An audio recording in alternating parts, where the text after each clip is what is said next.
If you need to change the wallpaper of your iPhone, then follow the following steps.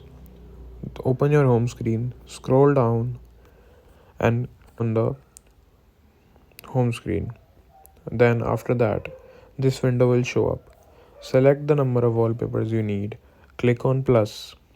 Then here you can select all the wallpapers required. For example, if I choose this wallpaper, this is your wallpaper. Here you can change all the widgets you can add and subtract all the widgets here. For example, these three widgets are right now here. You can long press time.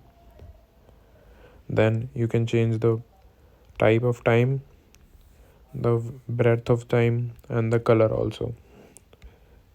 You can also change the upcoming events and choose widget for the top also. Here you can add your wallpaper. You can also change your wallpapers by this method very easily and keep number of wallpapers together. You can also add pictures in your wallpaper. For example, click on plus, then add on photos, then add any picture here you want. For example, I have added this picture.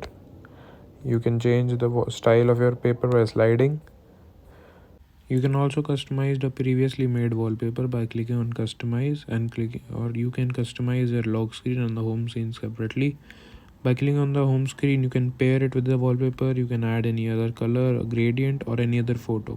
It's your choice to add the blur or not. These were all the tricks required for you to put an wallpaper on your iPhone. Thank you for watching the video till the end. If you found it useful, please hit the like button and share it with your friends. If not, you can search for more information on the topic at gossipfunda.com or check the link in the description for additional solutions.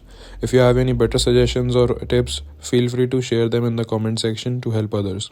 Finally, don't forget to subscribe to Gossipfunda YouTube channel and visit the gossipfunda.com website for more insightful content.